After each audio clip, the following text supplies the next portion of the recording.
কাল রাত্রে গ্রামের লোকের ঘুম হয় নাই ভালো। আজ চাটুজ্জে গিন্নির নাতনিকে দেখিতে আসিবার দিন। গ্রাম শুদ্ধ মেয়ে পুরুষ সেখানে আজ নিমন্ত্রিত। কিন্তু শুধু নিমন্ত্রণের আনন্দই যে এদের ঘুম না হইবার একমাত্র কারণ তাহা নয়। ছোট্ট গাঁ, সব শুদ্ধ ঘর 50 লোকের বাস। কেহ বিদেশে যায় না, চাকুরি করে না, করিবার দরকারও নাই। সামান্য জমিজমাটুকু নাড়িয়া চাড়িয়া প্রত্যেকে একরকম দিনপাত করে। কুলবেড়ে গ্রামের বাহিরে যে বড় জগৎটা আছে সে সম্বন্ধে কেহ কিছু জানেও না, জানিবার জন্য মাথাও ঘামায় না। তাই কাল যখন জানা গেল চাটুজ্জে বাড়িতে মেয়ে দেখিতে যে আসিতেছে সে কলিকাতার ছেলে ও কলেজে শিক্ষিত, তখন এই অদৃষ্টপূর্ব জীবটিকে দেখিবার ও তাহার সহিত কথাবার্তা কহিবার আনন্দটা খাওয়ার আনন্দকেও ছাপিয়া উঠিল। তাছাড়া যে বর সেই স্বয়ং আসিতেছে নিজের চোখে পাত্রী দেখিতে। আজকালকার ছেলের তাই ধরন। রেলে স্টেশনে শেষ রাত্রে গরুর গাড়ি গিয়াছে, বেলা 10টার মধ্যে এখানে পৌঁছাইয়া যাইবে। রায়বাড়ির চণ্ডীমণ্ডপে একদিকে ভুসির বস্তা ও বিচালি স্তূপ সরাইয়া নতুন মাদুর পাতিয়া বসিবার জায়গা করা হইয়াছে, কারণ চাটুজ্জে বাড়িতে বাহিরে বসিবার ঘর নাই। পাত্রকে অভ্যর্থনা করিবার জন্য গ্রামের শখের যাত্রা দলের ছেলেরা কয়দিন হইতে গান বাজনার তালিম দিয়াছে। একটি ছোকরা মামার বাড়ি বেড়াইতে গিয়া কলের গানে রিজিয়া ও বখতিয়ারের অভিনয় শুনিয়া মুখস্থ করিয়াছিল। গ্রামের আবাল বৃদ্ধ বনিতাকে বহুবার শুনাইয়াছে। আজ সেও একবার কৃতিত্ব প্রদর্শনের জন্য অধীর হইয়া আছে। সকাল হইতেই চণ্ডীমণ্ডপে লোকজনের জটলা। তাহারা ঘন ঘন তামাক খাইতেছে ও নানা বিষয়ে গল্পগুজব করিতেছে। বিশ্বাস মহাশয়ের এক দূর সম্পর্কের ভাই কলিকাতার কোন গদিতে বিল সরকারের চাকুরি করিত। কলিকাতার গল্প বিশ্বাস মহাশয় তাহার মুখে অনেকবার শুনিয়াছেন। সম্প্রতি তিনি তাহাই মুগ্ধ ও কৌতূহলী শ্রোতৃমণ্ডলীর সম্মুখে বলিতেছিলেন। পাঠশালার গুরু নিতাই সামন্ত আঙুল দিয়া দেখাইয়া বলিল, ওই যে গরুর গাড়ি ফিরেছে। বাঁশঝাড়ের আগালে পড়ে জুলির পথটা বুঝে গিয়েছে কিনা, তাই ঘুরে আসছে বোধ হয়। সকলেই গরুর গাড়িটা দেখিল, কিন্তু কেহই বিশ্বাস করিল না যে পাত্র আসিতেছে। গরুর গাড়িটা ঘুরিয়া পিছনের পথ দিয়া আসিতেছিল। কেহই দেখিতে পাইল না ছইয়ের মধ্যে লোক বসিয়া আছে কিনা। মিনিট 5-6 পরে কলেজের ছেলেটি আসিয়া মাদুরে বসিয়াছে। তাহাকে ঘিরিয়া রথযাত্রার ভিড়। ছেলেটির বয়স 23-24 কি 1-8 বছর বেশি। রং ফর্সা, গায়ে মটকার পাঞ্জাবি ও চাদর, চোখে চশমা। সে বৃদ্ধ বিশ্বাস মহাশয়ের কাছে প্রথম ট্রেনটা ফেল হওয়ার গল্প করিতেছিল। সবাই হাঁ করিয়া শুনিতেছিল। প্রথমে যদু ভরের কীর্তন গান শুরু হইল। তারপরে দুলাল মুখুজ্জে শ্যামা বিষয়ে গান গাহিলেন। একজন বিহালা বাজাইল, তারপর রিজিয়া ও বখতিয়ার। গ্রামের সাতকড়ি মুখুজ্জে এইবার তার ছেলে তিনটিকে সঙ্গে লইয়া চণ্ডীমণ্ডপে উঠিলেন। সাতকড়ি লেখাপড়া আদৌ জানেন না। গোলার ধানে সম্বৎসর চলিয়া যায়, সুতরাং চাকুরির ধারও ধারেন না। কিন্তু তার ঝোঁক গান বাজনার দিকে। 5টি ছেলের একটিকেও লেখাপড়া শেখান নাই, গান বাজনা শিখাইয়াছেন এবং যে সব গ্রাম্য মজলিসে অন্য সব গ্রাম হইতে 2-5 জন বাহিরের লোক আমদানি হয়, সেসব স্থলে ছেলে কয়েকটিকে সঙ্গে লইয়া একখানা কম দামি বেহালা হাতে সাতকড়ি গিয়া হাজির হন। ইনি আসন গ্রহণ করিয়াই সেজ ছেলে বসন্তকে বলিলেন, বাবা, রজনের থলিটা আনতে ভুল হয়ে গিয়েছে, একবার দৌড়ে যাও তো বাড়ি, চালির মুড়োয় তোলা আছে। বসন্ত অপ্রসন্ন মুখে পৈঠা দিয়া নামিয়া গেল। অন্য সময় হইলে সে বাবাকে 2 কথা শুনাইত, কিন্তু নবাগত শহরের শিক্ষিত ভদ্রলোকের সম্মুখে তার সাহসে কুলাইল না। গেনু বসন্তের ডাকনাম। আজকাল যা কীর্তন গায়, চমৎকার। রাসু অধিকারীর গাওনা তো শুনেছি ঘেঁটগাছির বারোয়ারিতে, তার চেয়ে কম নয়। আমার ছেলে বলে বলছি নে, পদ্মখুড়ো তা নয়। রজনটা ফেলে এসে মুশকিল হলো কিনা, শোনাচ্ছি একখানা, আসুক। পদ্মলোচন চক্রবর্তী গ্রামের পুরোহিত। তিনি গান বাজনা বিশেষ বোঝেন না, তবুও সাতকড়িকে খুশি করবার জন্য বলিলেন, আহা, হীরের টুকরো ছেলে তোমার বসন্ত, ওর গলা আর শুনিনি আমি। কোজাগরি পুজোর দিনে মহিমদার বাড়িতে গাইলে, আহা, যেমনি গলা তেমনি তালবোধ। সাতকড়ি ছেলে 3টিকে চারদিকে বসাইয়া নিজে মধ্যে বসিলেন। ইতিমধ্যে রজন আসিয়াছিল, গান শুরু হইল। আর একটু ঠায়ে ধরো বাবা, বলিয়া সাতকড়ি গর্বিত হাসি মুখে ও প্রশংসমান দৃষ্টিতে কীর্তন গানরত পুত্রের দিকে একবার চাহিয়া আবার চারিধার চাহিতে লাগিলেন। গান একে একে অনেকগুলি হইল। সাতকড়ি বড় ছেলেকে এবার ফরমায়েশ করিয়া বলিলেন, মানু, গা তো সেই ওগো শ্যাম গুণমণি। বড় ছেলের শেষ হইলে আবার সেই সেজ ছেলেকে ফরমায়েশ করিতেছিলেন, ধর দেখি বাবা, মম মানস সুখ ও পাখি, অনেক দিন শুনিনি তোর মুখে। কৈলাস খুড়ো, একটু ঠেক্কা দিয়ে যাও না, ভালো গানখানা। সাতকড়ি ছেলেদের লইয়া আসিবার পর আসরে আর কেহ আমল পায় নাই। সাতকড়ি নিজের ছেলেদের নিজে বাহবা দিয়া, হাসিয়া, চোখ বুজাইয়া, ঘাড় দোলাইয়া, ফরমায়েশ করিয়া এমন করিয়া তুলিলেন যে আর কাহারও আমল পাইবার জো ছিল না। খানিকটা পরে আগন্তুক শহরে ছেলেটি কি কথায় কলেজের গল্প তুলিল। সে নতুন কলেজে ভর্তি হইয়াছে, বয়স অল্প, দেখিতে সুশ্রী। এই ধরনের রজপাড়া গায়ের লোকজনের মাঝে কথা বলিয়াও সুখ আছে। তাহার ইংরাজি বুক নিমিশানো কথাবার্তায় সাতকড়ি ভয় খাইয়া গেলেন। ছেলেটি বলিতেছিল, এইসব পাড়া গায়ে যে সব কেই বা বোঝে, এডুকেশন না থাকলে কি একটা জাত কখনো উঠতে পারে? কলেজে আজকাল মেয়েরা পড়ছে, MA BA পর্যন্ত পাশ করছে, সেসব দিন কি আর আছে? দেখে আসুন একবার কলকাতায় গিয়ে। মেয়েদের এত লেখাপড়ার কথা এ গ্রামে কেহ শোনে নাই। কৈলাস ভট্টাচার্য বিস্ময়ের সুরে বলিলেন, মেয়েরা MA BA পাশ দিচ্ছে? বলো কি বাবাজি, কই এ কথা শুনিনি তো। এ পাড়া গায়ে বসে শুনবেন কোথা থেকে? ছেলেরা যেখানে কখনো স্কুলের মুখ দেখেনি, সেখানে মেয়েদের লেখাপড়ার কথা তো ভাবতেই পারবেন না। ওদিকে সাতকড়ি মুকুজ্জে একটু অপ্রতিভ হইলেন।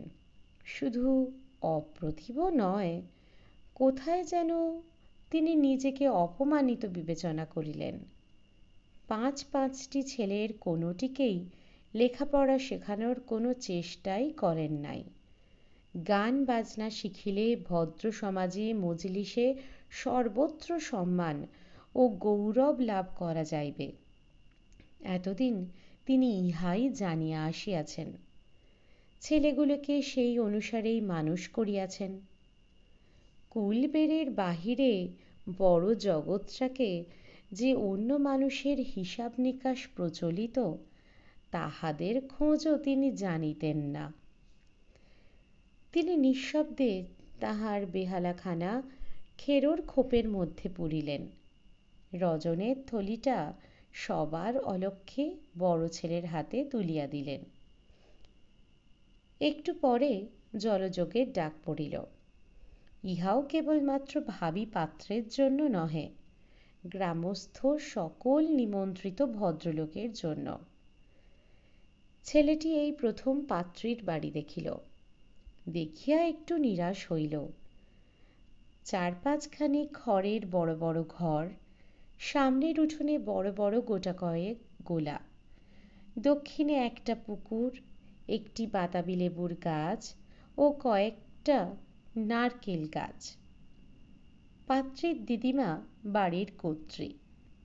তিনি গ্রামশুদ্ধ সকলকে আদর করিয়া বসাইলেন, জলযোগের ব্যবস্থা করিলেন। ক্রমে বেলা চড়িয়া গেল। মধ্যাহ্ন ভোজন মিটিতে 2টা বাজিল। ছেলেটি একটু অবাক হইল ইহাদের ভোজনের পরিমাণ দেখিয়া। একটি 15 বছরের বালকও যাহা খাইল, তাহা তার নিজের 3 বেলার খোরাক। বেলা যখন 5টা, তখন কৈলাস ভট্টাচার্য আসিয়া বলিলেন, বাবাজি, ওঠো একবার, মেয়েটিকে দেখো। বাবাজি বলি, তোমার সঙ্গে তো সম্পর্কই বাঁধল, মেয়ে দেখে অপছন্দ হবে না।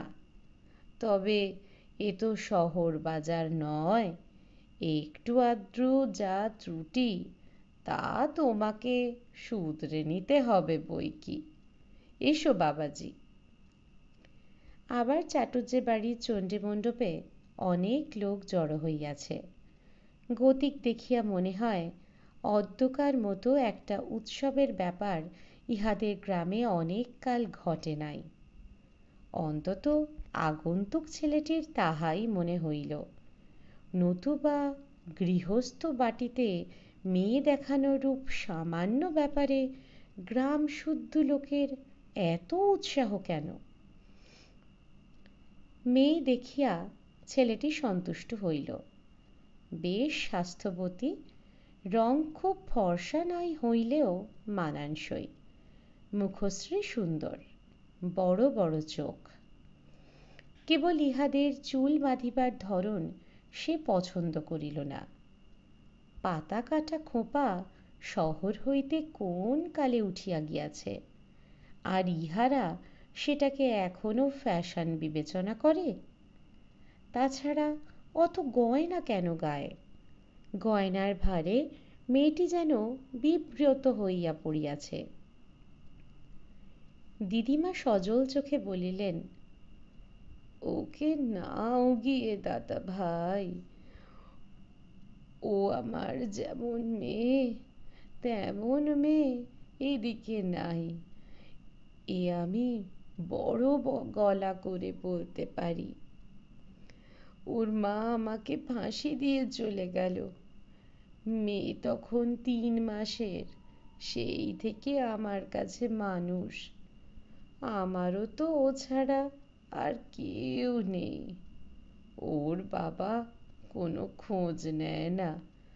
সে আবার বিয়ে করেছে, ছেলে পুলেও হয়েছে, সে এদিক মাড়ায় না। তোমার হাতে মেয়েটাকে তুলে দিয়ে নিশ্চিন্দি হই, তারপর যা রইল সবই তোমাদের। কর্তারা যা করে রেখে গিয়েছেন, তাতে চাকরি করে খেতে হবে না। আমাদের বাড়িতে চাকরি কখনো কেউ করেনি।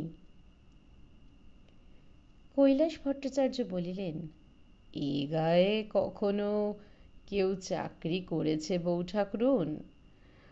আপনাদের কর্তাদের কথা তো বাদই দিন, তাঁরা তো ছিলেন গাঁয়ের মালিক, মাথার মণি। আমাদের কর্তারা কি আমরা কখনো গ্রামের বাইরে অন্যের চেষ্টায় পা দিয়েছি? রামু, এই যে দেখছো বাবাজি, উত্তরে মাঠে সব লাখরাজ, একেবারে সেই রতনপুরের নীলকুঠি পর্যন্ত। তবে এদের বাড়িতে পুরুষ মানুষ নেই, একা বউ ঠাকরুন আছেন, মেয়ে মানুষ, তাই চাষবাস হয় না। নইলে 60-70 বিঘে খাসে আমন ধানের জমি রয়েছে, দুটো বড় পুকুর রয়েছে, চাষ করলে ভাবনা কিসের? এই দেখছো বটে খড়ের ঘর, এ গায়ে সকলই এদের প্রজা। ছেলেটির নাম সুরেন। আহারাদির পরে সে বাড়ির চারিধারে ঘুরিয়া দেখিল। কলিকাতায় থাকিবার আজকাল বড় কষ্ট। পড়াশুনা শেষ করিয়া চাকরির বাজারও সুবিধা নহে। যদি এখানে বিবাহ করিয়া সম্পত্তি পাইয়া বাস করা যায়, এ পল্লী গ্রামের শান্তি ও নির্জনতার মধ্যে শহরের উগ্র জীবন সংগ্রাম হইতে বেশ দূরে নিশ্চিন্তভাবে চমৎকার জীবন কাটিবে এখন। সুরেন জিজ্ঞাসা করিল, আচ্ছা, এই জমিটা পড়ে আছে কেন ভট্টাচার্য মশাই? ওই যে তোমাদের বললাম বাবাজি, এদের বাড়িতে চাষ করবার মানুষ কই? বুড়ি একা তো সব দিক দেখতে পারে না। তোমার সঙ্গে যদি বিধাতা যোগাযোগ ঘটিয়ে দেন, তবে তুমি এসে সব নিজের হাতে নাও না। তোমায় তাহলে কি আর কারোর চাকরি করতে হবে?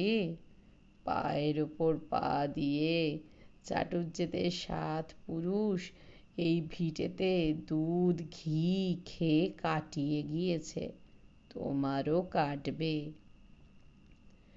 সুরেন নিজের মেসের কথা ভাবিতেছিল। জানালাহীন ছোট্ট ঘরটার কথা ভাবিল। হাওয়া কোনো কালে খেলে না। গরমে অর্ধেক দিন রাত্রে ঘুম হয় না। এতটুকু এক টুকরো মাছ, বিস্বাদ ডাল, ততোধিক বিস্বাদ তরকারি। একদল লোক খাইয়া উঠিয়া গেলে তাহাদের উচ্ছিষ্ট ভালো করিয়া না ধুইয়াই তাহার উপর আর একদল লোক খাইতে বসিয়া যায়। দেওয়ালের গায়ে আরশোলা চলাচল করে। সব কথা ভাবিয়া দেখিল। এখানে এই মুক্ত মাঠের ধারে স্বাধীন জীবন, নিজের লোকজন, নিজের হুকুম মতো সকলকে খাটানো। সে দরিদ্র মধ্যবিত্ত ঘরের ছেলে, এসব তো তাহার কাছে স্বর্গের মতোই, নাগালের বাহিরের জিনিস। মন্দ কি? আইন পাশ করিয়া কি হইবে? এই তো বেশ। মহা উৎসাহে সে ভট্টাচার্য মশাইকে বিষয় আশয় সংক্রান্ত আরও প্রশ্ন করিতে লাগিল। কলমের বাগানগুলো কোন দিকে? প্রত্যেকটাতে কতগুলো করিয়া গাছ? পুকুরগুলো কি মাছ ছাড়িবার উপযুক্ত আছে? বেলা খুব পড়িয়া আসিয়াছিল। নিকটের বিলের ধার হইতে চড়িয়া গরুর দল কর্দমাক্ত গায়ে বাড়ি ফিরিতেছিল। সান্ধ্য হাওয়ায় তালগাছে বাবুই পাখির বাসা দুলিতেছে ও শুকনো তালপাতার খড়মড় শব্দ হইতেছে।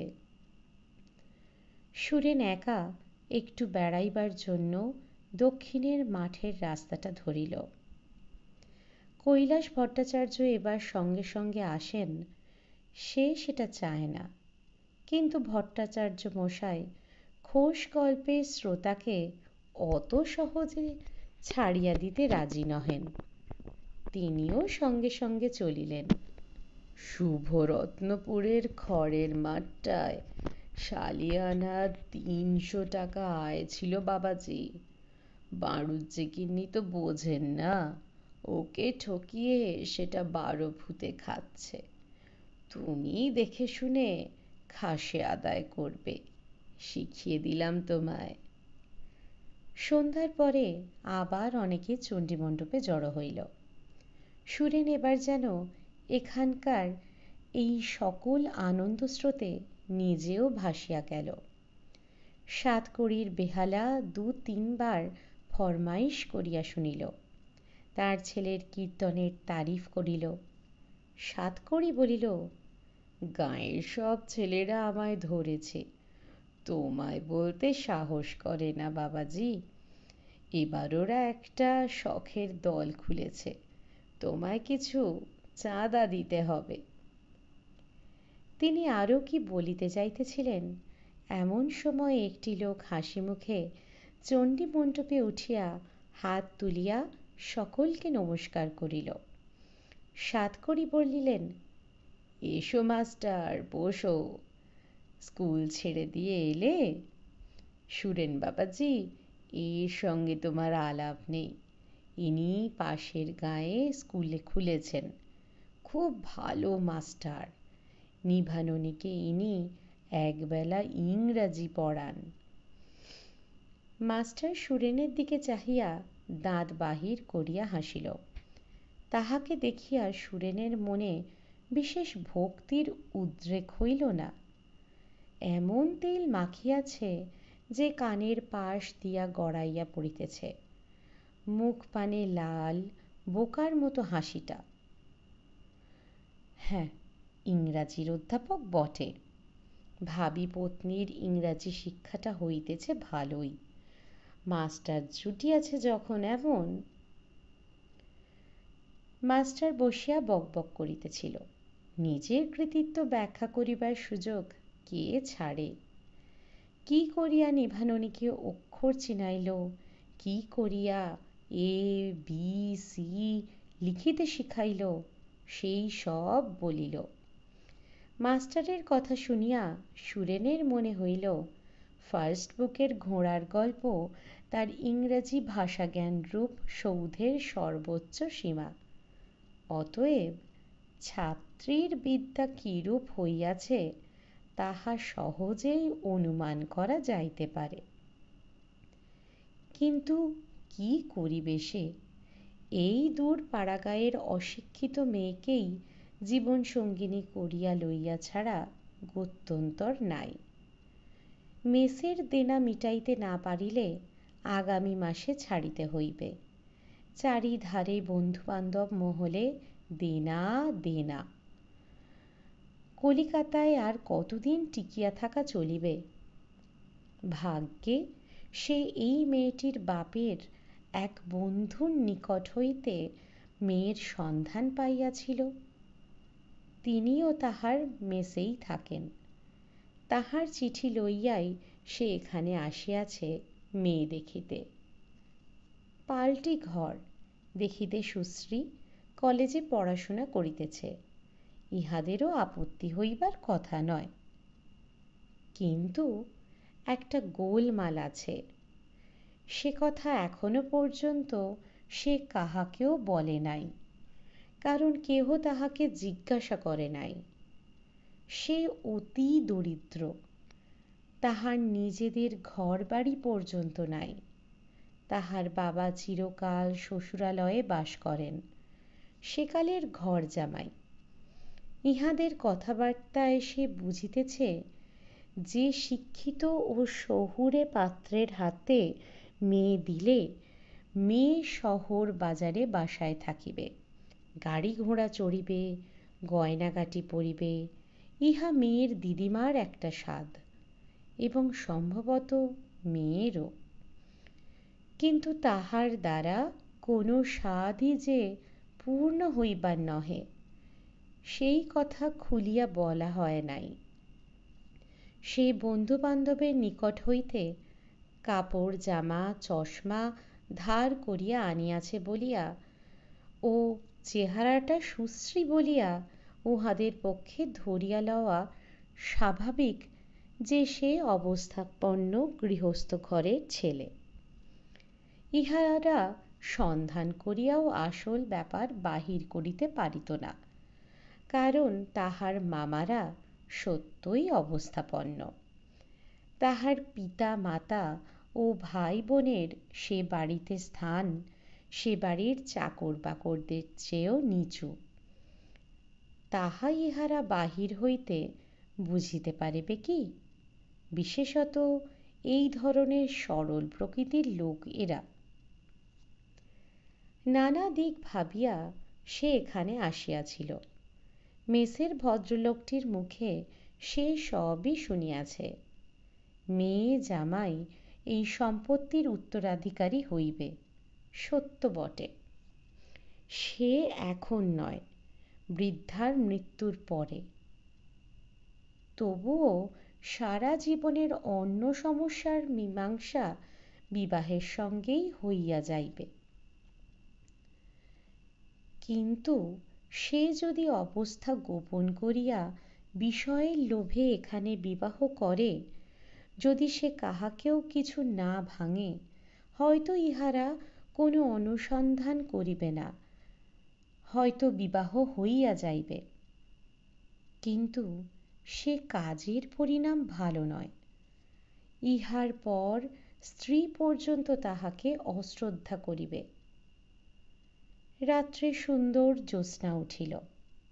নবীন পল্লী প্রকৃতি একটি রহস্যাবৃত সৌন্দর্যের কুয়াশায় নিজেকে আবৃত করিয়াছে।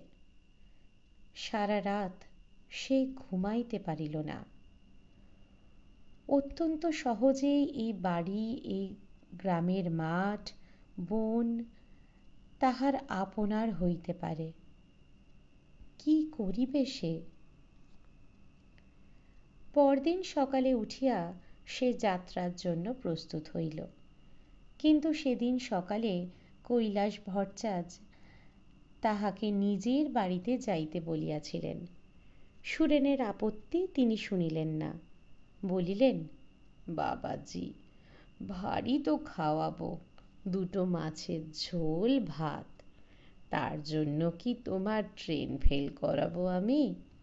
সব সকাল সকাল হয়ে যাবে এখন। গাড়ি ধরিয়ে দেবার ভার আমার উপর। তুমি এখন থেকে আপনার জন হতে চললে, দুটো না খাইয়ে কি ছেড়ে দিতে পারি? খাওয়ার আয়োজন সকাল সকালই হইল। দুধ, মাছ, দই সব চাটুজ্জি বাড়ি হইতে পাঠাইয়া দিয়াছে। তাহাদেরই পুকুরে শেষ রাত্রে মাছের জন্য জাল ফেলা হইয়াছিল। চাটুজ্জে গিন্নিও উপস্থিত ছিলেন। কাছে বসিয়া যত্ন করিয়া খাওয়াইলেন। ছেলেটিকে সত্যই তাহার ভালো লাগিয়াছিল। দেখিতে সুশ্রী, বুদ্ধিমান, অমায়িক, লেখাপড়া জানা তো বটেই। নিবারণীর অদৃষ্টে এখন এমন বর জুটিলে তো তেমন কপাল কি সে করিয়াছে? গরুর গাড়িতে উঠিবার সময়ে তিনি পথে খাইবার জন্য গাড়িতে ডাব, পেঁপে ও আম তুলিয়া দিলেন। বাড়ির একজন চাকর সুরেনকে জিনিসপত্র সমেত ট্রেনে তুলিয়া দিতে যাইবে ঠিক হইল। চাটুজ্জে গিন্নি সুরেনের হাত দুটি ধরিয়া বলিলেন, দাদা ভাই, এ কাজ যাতে বৈশাখ মাসের মধ্যে হয় তা তোমাকে করতেই হবে। নিবারণীকে তোমায় নিতেই হবে। দেখে শুনে তো সবই গেলে, তোমার বাবাকে গিয়ে পাঠিয়ে দিও, এসে মেয়ে আশীর্বাদ যেন করে যান। আমায় কথা দিয়ে যাও যে এতে তোমার অমত নেই। গিয়েই পত্তর দিও দাদা। সুরেন চলিয়া গেলে দিন কতক গ্রামে তাহার সম্বন্ধে আলোচনা চলিল। এক সাতকড়ি ছাড়া অন্য সবাই ছেলেটিকে খুব পছন্দ করিয়াছে। কৈলাস ভট্টাচার্য তো সকলের কাছে তাহার শত মুখে প্রশংসা করিয়া বেড়াইলেন। এক এক দিন করিয়া সপ্তাহখানেক কাটিয়া গেল। সুরেনের কোনো পত্র বা সংবাদ কিছুই আসিল না। চাটুজ্জে গিন্নি অত্যন্ত ব্যস্ত হইয়া উঠিলেন। ক্রমে দিন 12 কাটিল, কোনো খবর নাই। চাটুজ্জে গিন্নি সুরেনের ঠিকানায় কৈলাস ভট্টাচার্যকে দিয়া লেখাইয়া রেজিস্ট্রি পত্র দিলেন। আরও দিন কাটিল, সে পত্রের কোনো জবাব আসিল না। চাটুজ্জে গিন্নি কৈলাস ভট্টাচার্যের কাছে আসিয়া কাঁদিয়া পড়িলেন।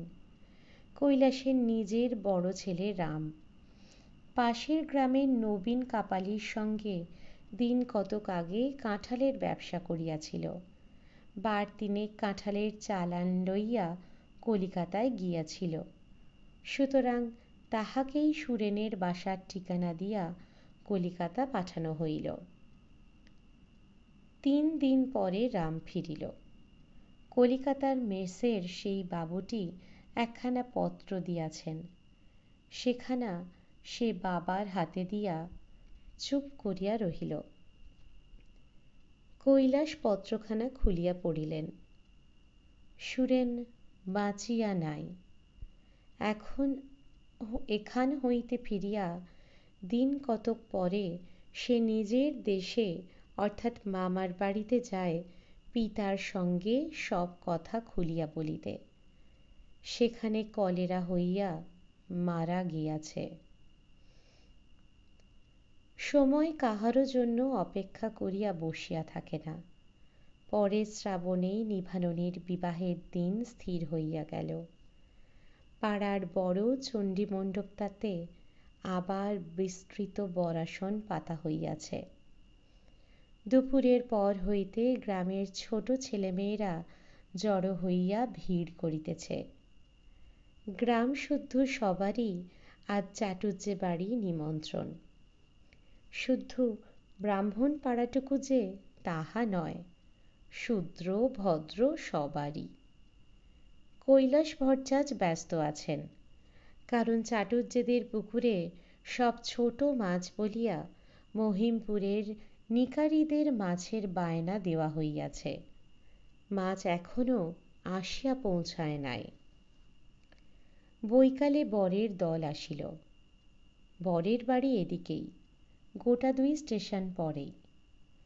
ইহাদের আনিতে বরের পালকি বাদে খান 5-6 গরুর গাড়িও স্টেশনে গিয়াছিল। বরযাত্রীদের মধ্যে বৃদ্ধের দলই বেশি, 2-1টি বালকও আছে। মেয়েরা চণ্ডীমণ্ডপের সামনে পথের ধারে বরকে অভ্যর্থনা করিবার জন্য ভিড় করিয়া দাঁড়াইয়াছিল। মেটে হাঁড়ির ভিতর দৃষ্টিপ্রদীপ লইয়া কৈলাস ভট্টাচার্যের স্ত্রী অপেক্ষা করিতেছিলেন। চাটুজ্জে গিন্নি একটু পিছনে দাঁড়াইয়াছিলেন। বরের পালকি পাকুড়তলায় নামাইল। বর পালকি হইতে বাহির হইল। বরকে এ পর্যন্ত এখানকার কেহ দেখে নাই। বরের জ্যাঠামশাই আসিয়া সব ঠিকঠাক করিয়া গিয়াছিলেন। বয়স 40-এর কাছাকাছি হইবে। দোজপক্ষে বিবাহ হইতেছে এবং খুব ফর্সা না হইলেও কালো নয়, বেশ স্বাস্থ্য। মাথার সামনের দিকে একটা ছোট টাক। চাটুজ্জে গিন্নি অনেকক্ষণ হইতে এক দৃষ্টে পালকির দিকে চাহিয়াছিলেন। ঝি বউরা উলু দিয়া কলরব করিয়া উঠিলে তাহার যেন চমক ভাঙিল। তিনি তো জানিতেন সুরেন আসিতেছে না, আসিতে পারে না। তবুও পালকি হইতে সুরেনের পরিবর্তে ইহাকে আসিতে দেখিয়া তিনি নিরাশ হইলেন। কেন কে জানে।